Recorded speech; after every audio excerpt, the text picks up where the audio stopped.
Assalamualaikum, saya Idi dan akan menceritakan kembali cerita misteri, seram dan juga sejarah.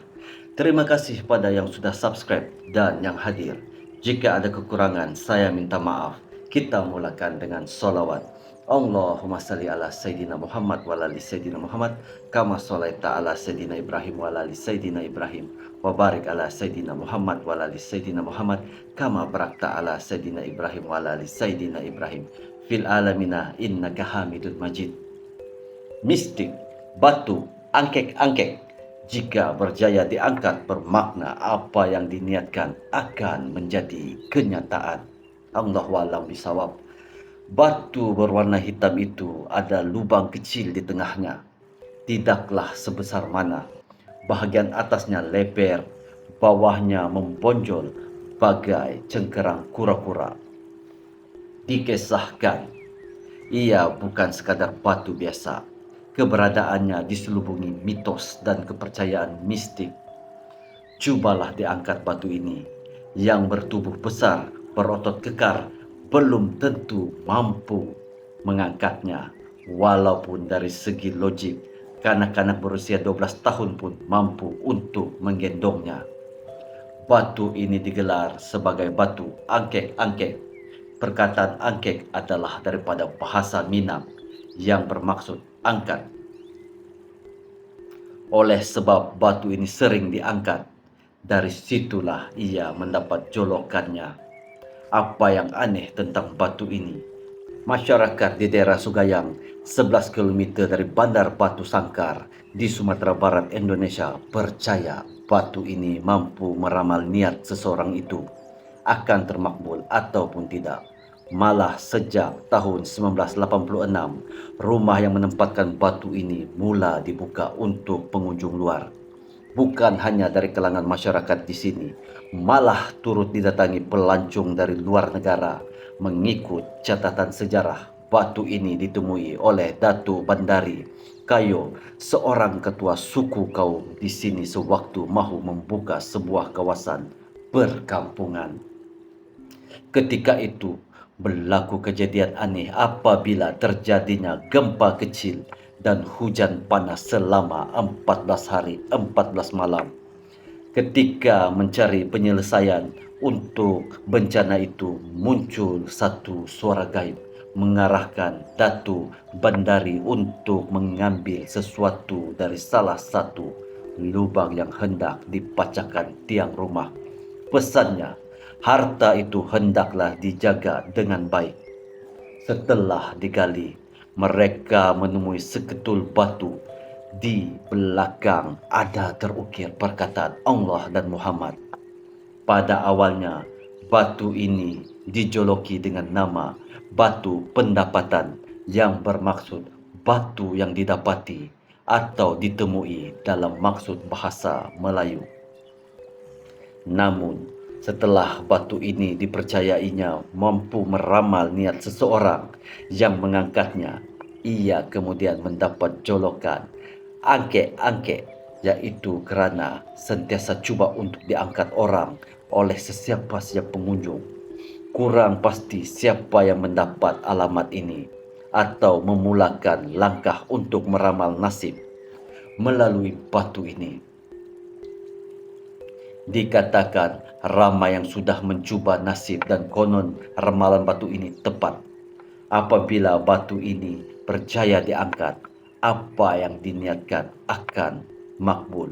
Tapi jika niat yang dipasang tidak akan tertunai, cubalah sekuat manapun, batu itu tetap tidak akan terangkat dari lantai. Tertarik dengan batu angkek-angkek ini, saya turut singgah untuk mencoba sendiri. Power yang sering dikaitkan dengan batu ini sewaktu berkunjung di kawasan ini ketika melancong di daerah Minangkabau. Tidak lama dahulu melihat batu ini di depan mata, saya spektikal. Mana mungkin batu sekecil ini tidak mampu diangkat lelaki dewasa. Ada beberapa tertib yang dikhususkan untuk pengunjung yang mahu mengangkat batu ini. Pertama, harus mengambil wudhu dan dalam keadaan suci. Wanita yang sedang haid tidak akan dibenarkan untuk menyentuh batu ini. Selepas mengambil wudhu, saya duduk berlutut di depan batu, tertib, dan apa yang terjadi harus memberi salam dan membaca salawat 3 kali. Kemudian baca niat dalam hati, contohnya, ya Allah, aku ingin membuka kedai makan. Jika ia pilihan yang tepat, berilah petanda dengan meringankan batu ini. Sesungguhnya hanya Engkau yang lebih mengetahui dari segala-galanya. Begitulah lebih kurang caranya. Tapi saya tidak berniat apa-apapun, sekadar mahu mencoba mengangkat batu itu. Kedua tangan saya pegang kejap pada kiri dan juga kanan batu itu. Dan saya coba mengangkatnya. Ya, dengan kekuatan yang begitu kuat, aneh batu itu tidak terangkat. Saya coba lagi sekuat tenaga hingga timbul urat saraf. Tapi seolah-olah bagaikan ada gam yang melekat di bawah batu itu. Mustahil, seakan-akan tidak percaya batu itu tidak mampu untuk diangkat. Kali ini saya coba seperti yang disuruhkan. Selepas salawat, saya niat dalam hati. Kemudian dengan lafaz Bismillahirrahmanirrahim, sekuat tenaga saya mengangkat batu itu. Wah, berjaya, batu itu terasa jauh lebih ringan daripada kali pertama saya mencoba mengangkatnya. Dalam anggaran tidak sampai 5 kilogram beratnya, sempat saya melihat bahagian belakang yang tertera kalimah Allah dan juga Muhammad. Itu tandanya niat Bapak akan dimakbulkan. Begitulah kata penjaga batu itu kepada saya. Selepas hampir semenit memegang batu itu di atas riba, saya meletakkannya semula. Tapi saya tidak berpuas hati. Sekali lagi saya coba untuk mengangkat batu itu. Beratnya bagaikan mahu menarik sebongkah batu yang besar. Tidak terangkat langsung.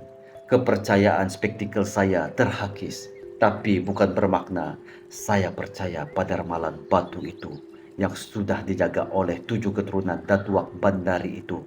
Apatah lagi sejak awal si penjaga sudah berpesan, jangan percaya dengan batu ini. Kita minta daripada Allah, batu ini hanya sekejap, batu ini hanya sekadar petunjuk sahaja. Pernah ada yang coba untuk mencuri batu ini, tapi gagal. Tak terangkat oleh si pencuri. Ada pula pengamal ilmu hitam yang datang memohon niat yang tidak baik, pun terima bahana juga. Bukan hanya orang Islam, yang bukan Islam pun ramai juga yang ingin mencobanya. Itu apa yang saya alami sendiri. Jika Anda ingin mencoba, silakan berkunjung ke sini. Jika melancung ke daerah Minang di Sumatera Barat, Indonesia, apapun, jangan taksub dengan perkara sebegini hingga menjadikan kita khurafat. Oh ya, memandangkan saya berjaya mengangkat batu angkek-angkek, maknanya niat saya mungkin makbul. Apa niat saya? Hanya Allah yang tahu. Tak boleh diberitahu sehingga ia berlaku. Bukan saya kata, tapi si penjaga itu yang berpesan demikian. Allahu a'lam bishawab. Cerita sampai di sini dan saya menceritakan kembali. Bukan saya yang pergi ke sana, tapi saya menceritakan kembali. Ada salah dan silap, saya minta maaf. Tersasul kata, saya minta maaf.